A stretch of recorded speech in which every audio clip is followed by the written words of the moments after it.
ऋणवरवसहेळजेळडीदेटं देविन्दविन्दवन्दं वन्दे तं सदा शिरसा।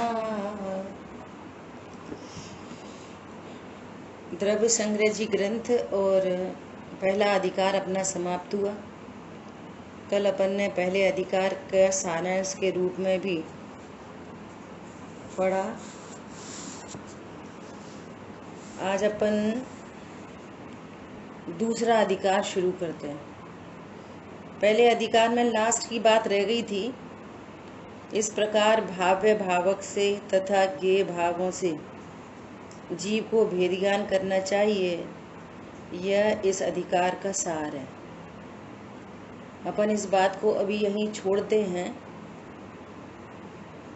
और द्वितीय अधिकार के बाद या बीच में किसी दिन इस चर्चा को लेंगे। ठीक है, शॉर्ट में बता देते हैं कि ज्ञेय भावों से भेद विज्ञान का अर्थ है कि जो ज्ञान में ज्ञेय बन रहे हैं उनसे भेद विज्ञान। क्या ज्ञान में जो भी ज्ञेय बन रहे हैं, तो मैं तो किसे जान रहा हूं उससे भेद विज्ञान करते हुए मैं जानने वाला हूं। जैसे ये मोबाइल जानने में आ रहा है, तो अनादि मिथ्या दृष्टि जीव इस मोबाइल की सत्ता को तो स्वीकार करता है कि ये मोबाइल है और मैं इसको जान रहा हूं, पर ये स्वीकृति नहीं हो पा रही है। अच्छा, मैं जान रहा हूं तो मैं जानने वाली वस्तु हूं, मैं भी तो यहाँ एक वस्तु हूं जानने वाली। सबको जान रहा है और अपने को नहीं जान रहा। और जो ज्ञेय ज्ञान में बन रहे हैं उनसे कोई संबंध नहीं होने पर भी उनसे संबंध स्थापित करना। क्या बोला? दर्पण में जो कोई भी चीज झलक रही है, दर्पण का उनसे क्या संबंध बन रहा है? दर्पण में मोर झलक रहा है तो वो झलकाने वाली वस्तु है बस। अब मोर से क्या संबंध बना दर्पण का? बहुत ही गंभीर चर्चा है ये सब। और दर्पण में सूअर झलक गया तो दर्पण का क्या संबंध बना सूअर से? दर्पण में भगवान की प्रतिमा झलक गई तो उससे क्या संबंध बना दर्पण से? परंतु ऐसे ही यहाँ ज्ञान में जो कुछ झलकता है, ज्ञान का उससे कोई संबंध नहीं होने पर भी संबंध स्थापित करना, ये अनादि की अज्ञानता मिथ्यात्व है। और फिर मोर अच्छा है, ये अच्छा है, ये बुरा है, ये भाव अच्छे हैं, ये बुरे हैं, ये वस्तु अच्छी है, ये वस्तु बुरी है। मतलब वस्तुओं से क्या संबंध बनता है ज्ञान का? समझ आई बात? क्या अच्छा बुरा है? मेरे में पाप बुरा है, पुण्य अच्छा है। पाप भाव भी ज्ञान में झलकता है, पुण्य भाव भी ज्ञान में झलकता है। कौन बुरा है? पाप बुरा है कि पुण्य अच्छा है? ये अद्भुत चर्चाएं हैं। सारी दुनिया तो यही कहती है पाप बुरा है, अच्छा है। पाप मत करो, पुण्य करो। पाप नहीं करना चाहिए। स्वरूप तो अद्भुत है, जीव तो ज्ञाता दृष्टा है, उसमें कर सकने का कोई गुण नहीं है ना? तो ऐसा ज्ञेय भावों से भेद विज्ञान करना चाहिए। अब ज्ञान में पुद्गल झलका तो पुद्गल तो बाहर ही है, ज्ञान में झलक रहा है बस। ये कहता है ये मेरा पुद्गल है, ये अच्छा है, ये बुरा है। तो ये अनादि से चली आ रही अज्ञानता का त्याग करना, इस बात को समझना, यह है ज्ञेय भावों से भेद विज्ञान। ठीक है, इस तरह से ये चर्चा हुई और इसकी चर्चा अपन किसी दिन विशेष समय शाह जी की 31 नंबर की गाथा को लेकर स्वाध्याय करेंगे। तो इसका और भाव ग्रहण हुआ है। अभी अपन शुरू करते हैं आज द्वितीय अधिकार। द्वितीय अधिकार में आश्रवादी पदार्थों का वर्णन। पहले अधिकार में क्या था? जीव अजीव द्रव्य का वर्णन, है ना। और यहाँ पर क्या? आश्रव आदि पदार्थों का वर्णन करने जा रहे हैं द्वितीय अधिकार में। ठीक है, देखो हरि गीत पढ़ते हैं। बंध आश्रव पुण्य पाप रु मोक्ष संवर निर्जरा, विशेष जीव अजीव के संक्षेप में उनको कहा। अन्वयार्थ: जो आश्रव बंध संवर निर्जरा मोक्ष पुण्य और पाप सहित 7 तत्व हैं,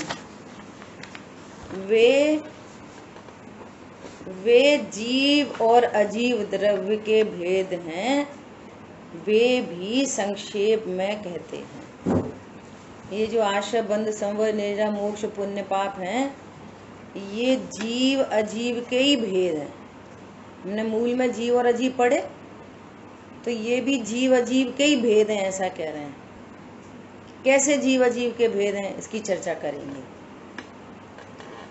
भावार्थ: 7 तत्वों के नाम: जीव अजीव आश्रव बंध संवर निर्जरा मोक्ष, यह 7 तत्व हैं। जीव अजीव आश्रव बंध संवर निर्जरा मोक्ष, ये 7 तत्व हैं, है ना। और अभी अपन ने पीछे पढ़ा पुण्य और पाप। सुबह पुण्य पाप आश्रव के ही भेद हैं। जो आश्रव परिणाम है, आश्रव मतलब जो दुख रूप भाव है, आश्रव मतलब जो आकुलता रूप भाव है, आश्रव मतलब जिससे बंध होता है ना, वे दोनों हैं, पुण्य और पाप दोनों।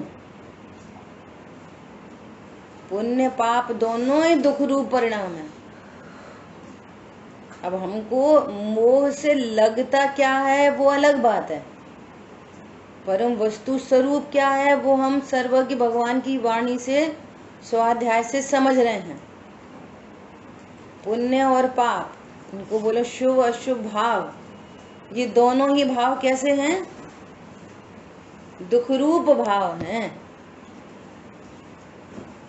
आकुलतामयी हैं, दोनों ही आकुलतामयी हैं और दोनों ही बंध के कारण हैं।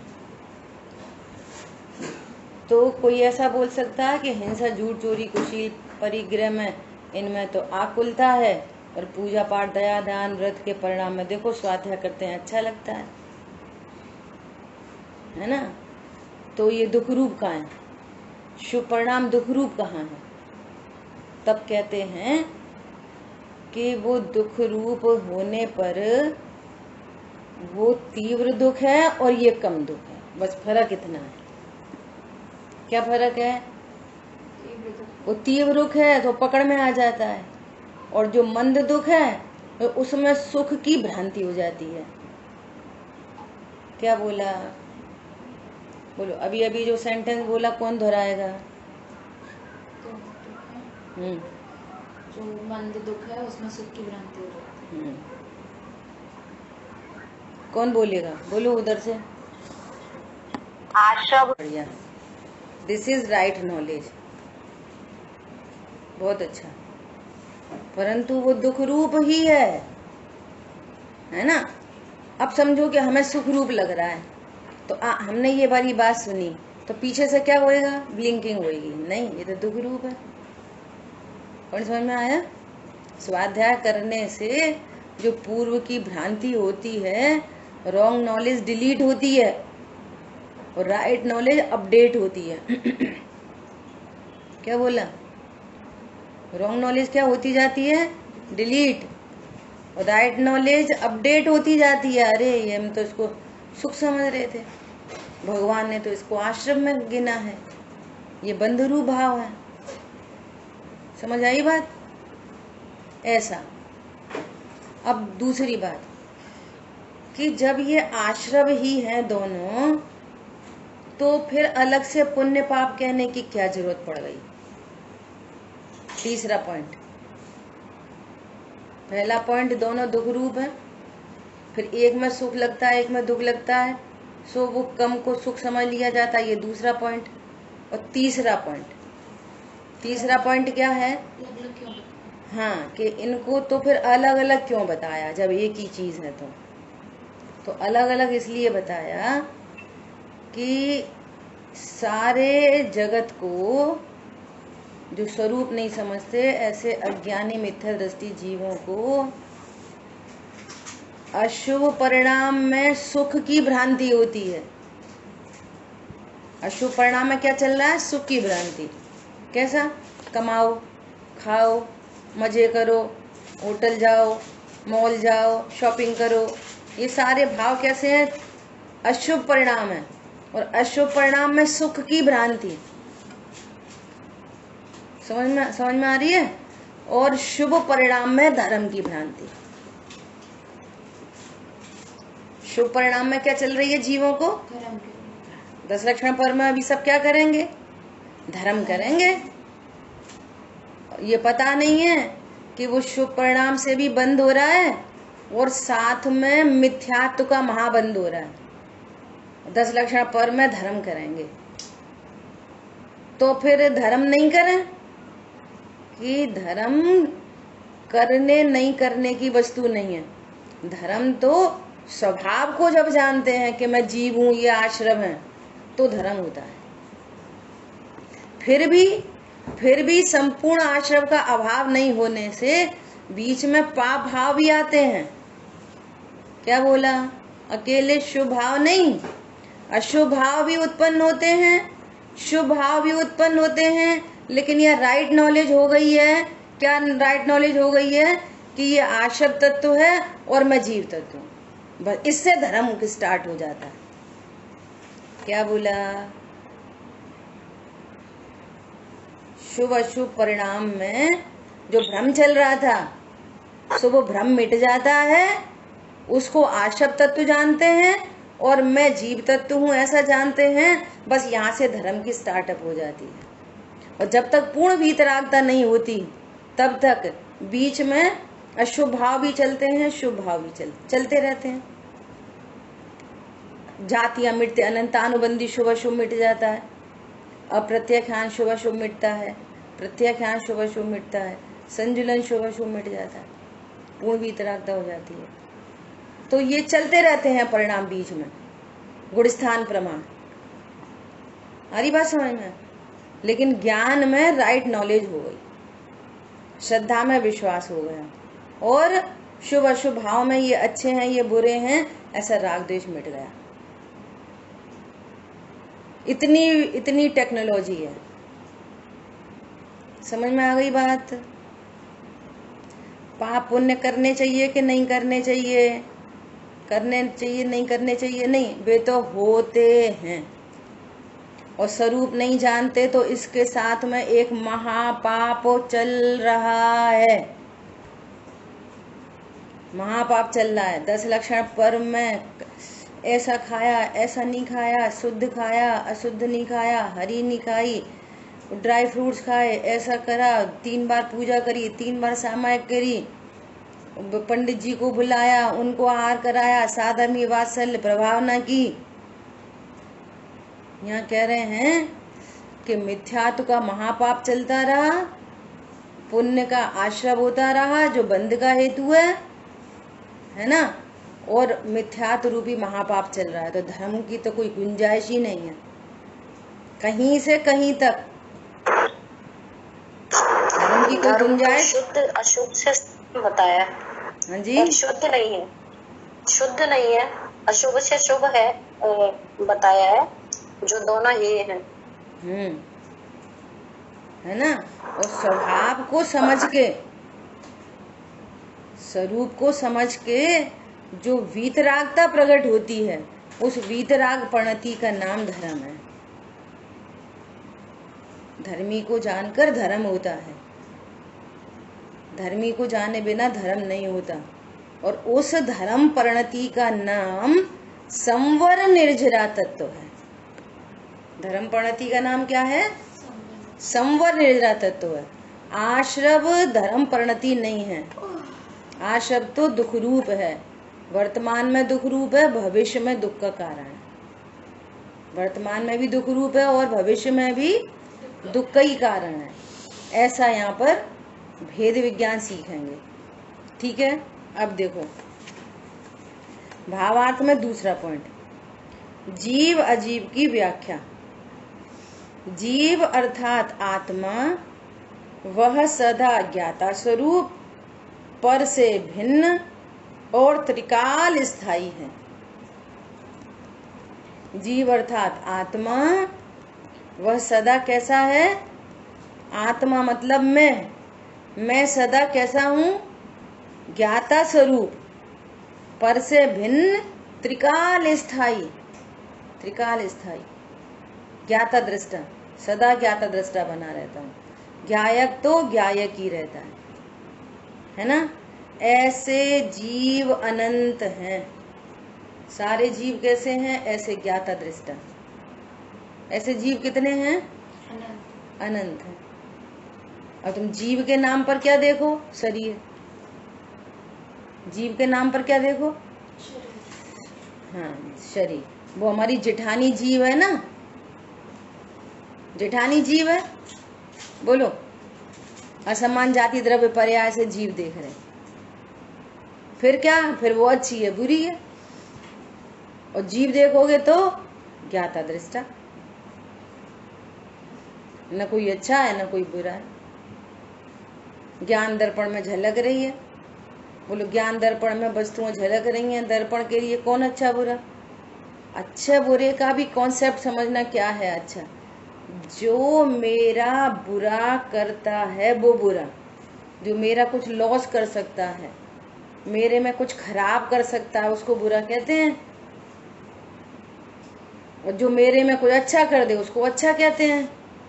दर्पण का कौन बुरा करेगा? उसके झलकाने रूप स्वभाव का बोलो कौन खराब कर सकता है? दर्पण के झलकाने रूप स्वभाव का कौन नाश कर सकता है? बोलो, क्या करें कि दर्पण में झलकना बंद हो जाए? क्या कर सकते हैं? बोलो, ऐसे मेरे ज्ञान स्वभाव का कौन बुरा कर सकता है? बोलो, पर्याय सुबह चर्चा आई थी, पर्याय भी भगवान है, तो मेरी पर्याय का ही कौन बिगाड़ सुधार कर सकता है? और की तो बात छोड़ो, असंख्यात प्रदेशों का कौन बुरा कर सकता है? बुरे का अर्थ समझना, बुरा मतलब क्या? जो मेरा बुरा करे। अब मेरे के नाम बुरा नहीं कर सकता, कोई बुरा नहीं कर सकता। अच्छा, मेरा भला कौन कर सकता है? नहीं भला कर सकता, न कोई भला कर सकता, न कोई बुरा कर सकता मेरा, न कोई भला कर सकता। स्वरूप जानकर ज्ञान निश्चिंत होता है। अनंत पर पदार्थों से क्रोध मिट जाता है। अनंत पर पदार्थों से एक फर्स्ट स्टेप में सीधे अनंत की नास्ती होती है। देखो, एक बहुत सरल एग्जाम्पल है। क्षमा करनी पड़ती है कि होती है? बोलो ट्विंकल, क्षमा करनी पड़ती है कि होती है? स्वरूप समझ के होती है। और स्वरूप समझे बिना क्षमा का नाटक होता है। क्या बोला? स्वरूप समझे बिना क्षमा का नाटक होता है। एक मजबूरी होती है वो। हाँ, एक 100 रुपए की चप्पल खो जाए, अब कोई बोले, क्या बोले? अरे समता रखो, समता रखो, कुछ बात नहीं है, हाथों का मैल है, कुछ बात नहीं, कुछ बात नहीं, समता रखो। बोलो, कितनी समता आती है? बताओ, 100 का नोट जमीन में गिर जाए, कितनी समता आती है? स्वरूप समझ के समता आती है। अब अच्छे बुरे का भाव समझना बहुत इम्पोर्टेंट मैटर है, और दृष्टांत बहुत सरल है। एक व्यक्ति, गांव का व्यक्ति, अपना कुछ पुराना सोना लेकर और स्वर्णकार के पास गया, है ना। वो उसकी बेटी की शादी थी, तो उसने बोला कि इस सोने को आप है ना ले लो, पुराना सोना है, और मेरी बेटी के लिए हार बना देना। तो उसने ले लिया, तो अब वो क्या करेगा, लेकर वो ऐसा हथौड़ी से निकालने लग जाएगा उसके नग वगैरह, और बच्चा साथ में। तो जैसे ही बच्चे ने देखा तो बच्चा क्या करने लगा, ओ पापा पापा देखो ये हथौड़ी चला रहे हैं, देखो देखो देखो देखो। बताओ ये भय कहाँ से उत्पन्न हुआ? करना नहीं पड़ता, उत्पन्न होता है। क्या? सोने का खराब कर रहे हैं, ये ऐसे हथौड़ी चला रहे हैं, सोना खराब कर रहे हैं, आप कुछ नहीं बोल रहे। अब वो उपदेश दे रहे, क्या बेटा शांत रहो शांत रहो। बोलो शांत रहो कहने से शांति आती है? कितना शांत है बच्चा? अब प्रश्न है, पिताजी शांत है और बच्चा अशांत है, काम एक ही चल रहा है। उन पिताजी को भी दिख रहा है कि ये सोने को हथौड़ी से सारे नग निकाल रहे हैं, और बच्चा भी देख रहा है पिताजी शांत है और बच्चा आकुलता में है। प्रश्न है क्यों? काम तो एक ही हो रहा, एक शांत और एक अशांत है। देखो स्वरूप जानने पर शांति होती है, और स्वरूप नहीं जानने पर अशांति ही होती है। न शांति करनी पड़ती है न अशांति करनी पड़ती है, वे तो होती है।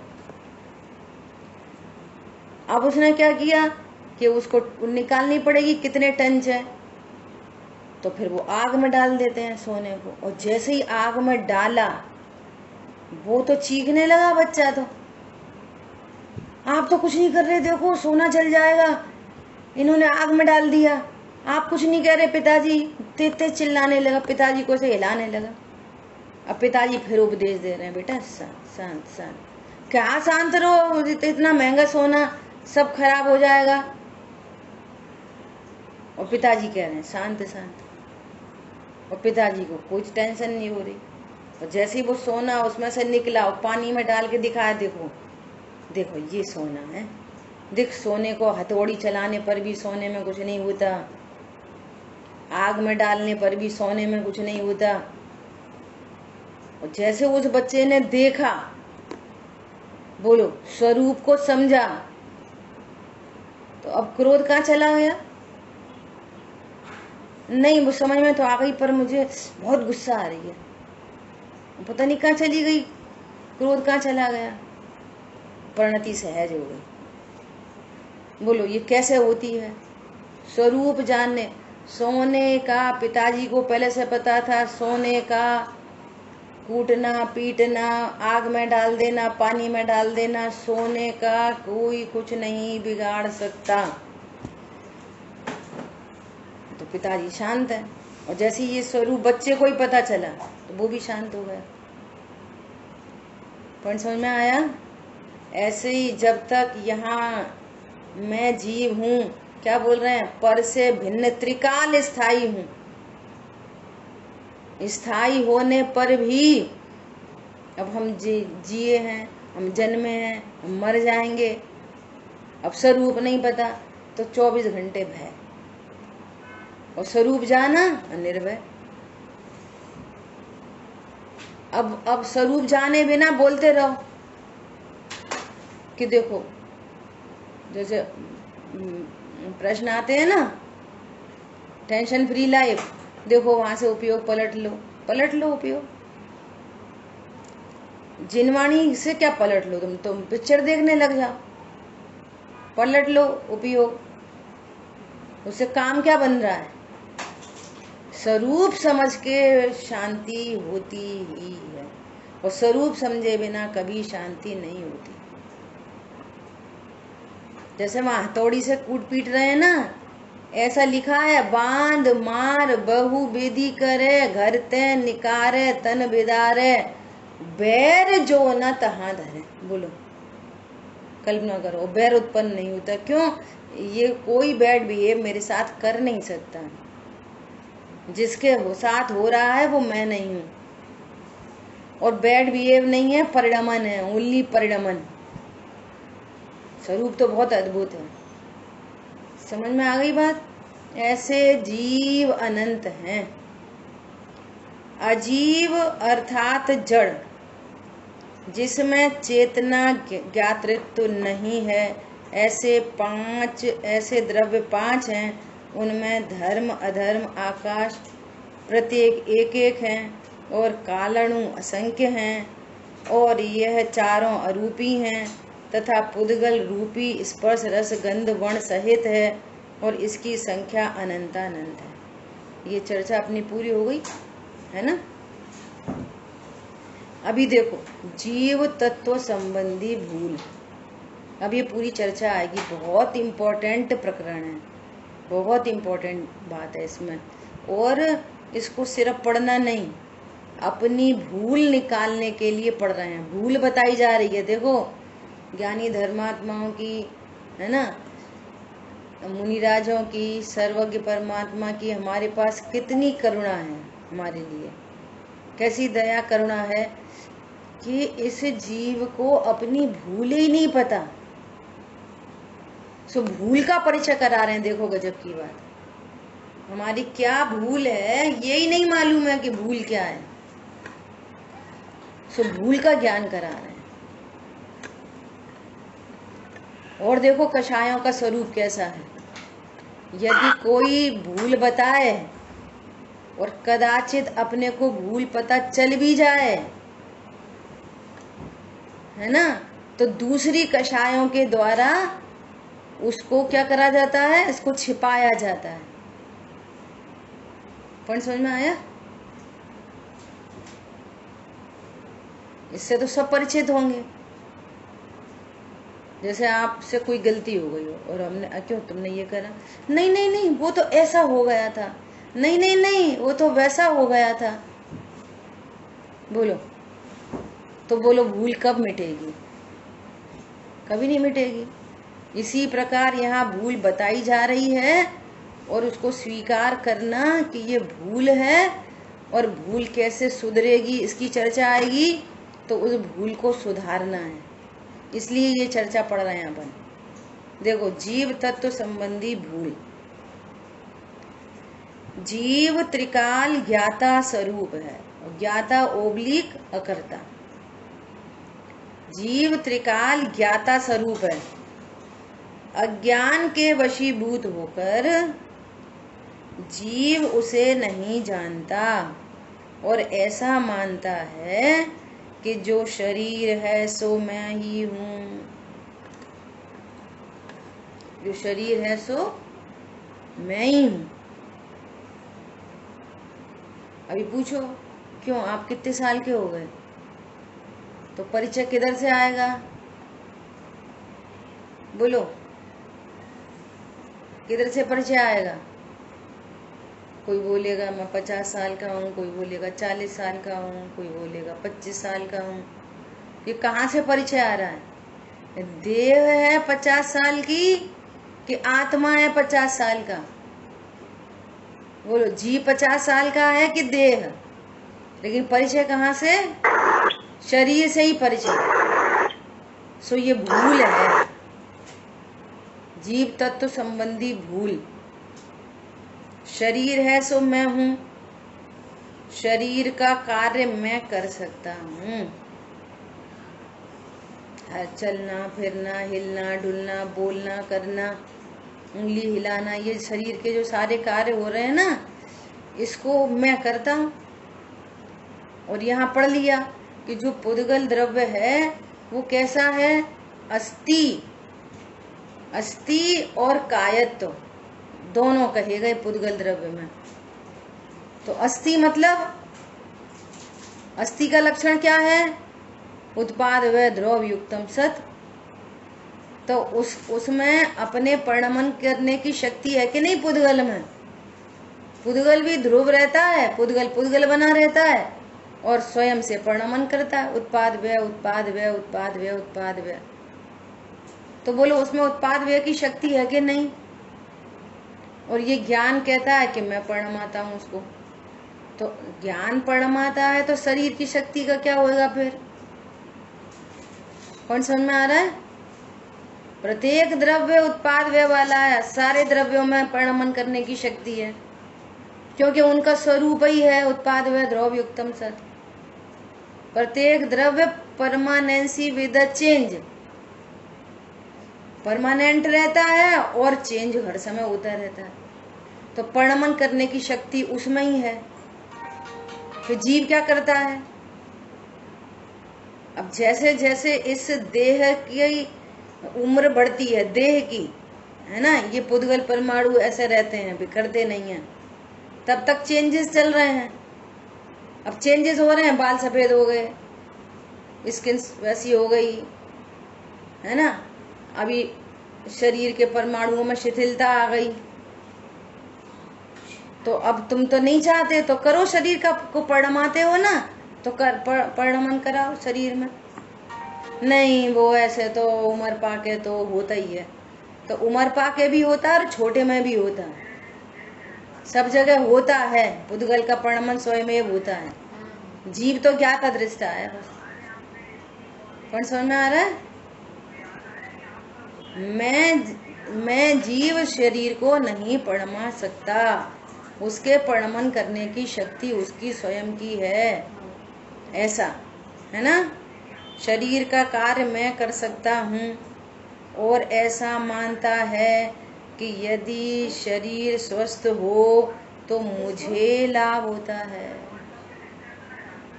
यदि शरीर स्वस्थ हो तो मुझे लाभ होता है। मुझे मतलब मैं जीव, भगवान आत्मा, ज्ञाता दृष्टा। ज्ञाता दृष्टा को कब फायदा होता है? जब शरीर स्वस्थ रहे। और शरीर में रोग हो जाए, परिणमन हो जाए, तो फिर क्या मुझे हानि होती है। यदि शरीर में रोग हो गया तो जीव को हानि होती है कि नहीं होती है? बोलो। कोई हानि नहीं होती। बोलो, गजब है बात, है ना। अब समझना, अब प्रैक्टिकल अप्रोच कैसी है कि मान लिया चोट लग गई, समझो चोट लग गई, तो ये लौकिक भाषा में कहते हैं चोट लग गई। पारलौकिक भाषा में क्या है? परिणमन, पुद्गल का परिणमन। पारलौकिक भाषा क्या है? परिणमन। लौकिक भाषा क्या है? चोट लग गई, सिर में दर्द हुआ। लौकिक भाषा है सिर में दर्द, पारलौकिक भाषा है परिणमन। समझ आ रही है बात? अब ये परिणमन कैसे हो रहा है? स्वयं मुझे हानि, इस परिणमन से मुझे हानि। तो अनादि के अभ्यास से क्या लगेगा? अरे बहुत दर्द हो रहा, बहुत दर्द हो रहा, सिर के मारे दर्द हो रहा, कि नहीं। पारलौकिक चीज क्या है कि इस देह को मैं जाना, इसलिए दर्द उत्पन्न हो रहा है। शरीर को मैं जाना, मैं शरीर हूँ, मेरा सिर है, सिर में कुछ परिणमन हो रहा है ना, तो वो प्रतिकूल भाषित हो रहा है। तो ऐसा अज्ञान और मोह, और अज्ञान और मोह से फिर मिथ्याचारित रूप दुख की उत्पत्ति होती है। और भिन्नता जाने तो सम्यक दर्शन, सम्यक ज्ञान और सम्यक चारित, आनंद उत्पन्न होता है। उन्हीं कंडीशंस में आनंद उत्पन्न होता है। कैसे? जैसे उन्हीं कंडीशन में पिताजी प्रसन्न थे और उन्हीं कंडीशन में बच्चा चीख रहा है, कंडीशन एक ही थी। क्या बोला? कंडीशन तो एक ही थी। एक ही कंडीशन को देखकर पिताजी निश्चिंत हैं और बच्चा दुखी हो रहा है। अगली बात समझ में? अब ऐसे परिणमन हो देहादि के, तो अभी दुख होगा। अभी क्या बोल रहे हैं? दुख होगा, लेकिन इस राइट नॉलेज को यदि आप सुरक्षित रखोगे, आप निर्णय करोगे, तो उस दुख में हीनता होते हुए दुख टूट जाएगा और उल्टा उसी कंडीशन में सुख उत्पन्न हो जाएगा। ये गजब की बात है। समझ में आ रही है बात? अब जब सिर में दर्द हो रहा है तो वो ज्ञान विचार करता है, अरे ये तो कोई देह का परिणमन है और ये दुख है, सो मैं देह हूँ ऐसा जानने के कारण है। अरे नहीं नहीं, मैं तो त्रिकाली ध्रुव भगवान आत्मा हूँ। मैं क्या हूँ? त्रिकाली ध्रुव हूँ, भगवान आत्मा हूँ। देखना, नियम से उस दुख की हीनता होगी और परिणति स्वभाव सन्मुख हो जाए तो दुख का ही अभाव हो जाएगा। और विधि चलेगी इसी प्रकार, चलती रहेगी। और जैसी परिणति स्वभाव सन्मुख होगी तो वो दुख मिट जाएगा और उल्टा वीतरागता प्रकट हो जाएगी। ऐसे घर में कोई संयोग में कोई दिक्कत है, परेशानी है, अब कह रहे हैं कि वो हमारी भाभी है, वो हमारे साथ बैड बिहेव करती है, अब क्या करें? तो निर्णय करो तुम कौन हो। यहाँ तो कह रहे हैं सब जीव हैं, जीव अनंत हैं, तुम कौन हो? मैं ज्ञान स्वरूप हूँ। तुम्हारे को क्या हो रहा है? वो जो शब्द उल्टा सीधा बैड बिहेव जो कर रही है वो क्या है? ज्ञान का ज्ञेय मात्र है। मेरे में कुछ खराब कर सकती है वो। अब मैं मतलब ज्ञान स्वरूप, मैं मतलब ज्ञान स्वरूप, तो बोलो ज्ञान में कुछ करेगी या संख्यात प्रदेशों में कुछ कर सकती है या गुण शक्ति धर्म युगल में कुछ कर सकती है? कुछ नहीं कर सकती। स्वरूप जानकर इस राइट नॉलेज से धीरे धीरे पर संबंधी दुख मिटता जाता है और एट लास्ट वो टूट जाता है और आनंद की प्राप्ति होती है। ये विधि है। अब दूसरी विधि भी बताते हैं कि भैया कर्म के उदय का विचार करो। तो कर्म के उदय का विचार कैसा है? फर्स्ट एड हो गया। क्या बोला? कर्म के उदय का विचार हुआ तो क्या हुआ? फर्स्ट एड हो गया। बस औषधि नहीं लगी अभी। अरे सही बात है, अपने कर्म का उदय, अपने कर्म का उदय, सही बात है। तो फर्स्ट एड लग जाएगा बस, और खून नहीं बहेगा। इतना कार्यक्रम हो गया। और स्वभाव को जाना, स्वभाव का आश्रय लिया। अरे मैं तो जीव हूँ, मैं शरीर का कार्य नहीं कर सकता, मैं शरीर नहीं हूँ। ये जो कुछ कह रहा है वो शरीर को कह रहा है। भाई जी एक बार बोले, किसी ने उनसे कहा कि भाई जी आजकल बच्चे ऐसे हैं, बहू ऐसी हैं, सुनती नहीं है, ऐसा बुरा बुरा बोलते हैं। तो सुमत जी भाई साहब बोले, अच्छा एक काम करो, तुम हमें बुरा बोल के बताओ। तो आपकी आवाज अच्छी नहीं है। नहीं, तुम हमें बुरा बोल के बताओ। हमें पॉइंट पकड़ में आ रहा है? जो हम हैं उसको बुरा बोल के बताओ। नहीं, आपकी लंबाई थोड़ी कम है। अरे हमें बुरा बोल के बताओ, हमें। पॉइंट समझ में आ रहा है? जो कुछ दूसरा हमें जानता ही नहीं है वो हमें क्या बुरा बोलेगा? भेद विज्ञान है। इतनी मेहनत करनी पड़ती है स्वरूप समझने के लिए, सुखी होने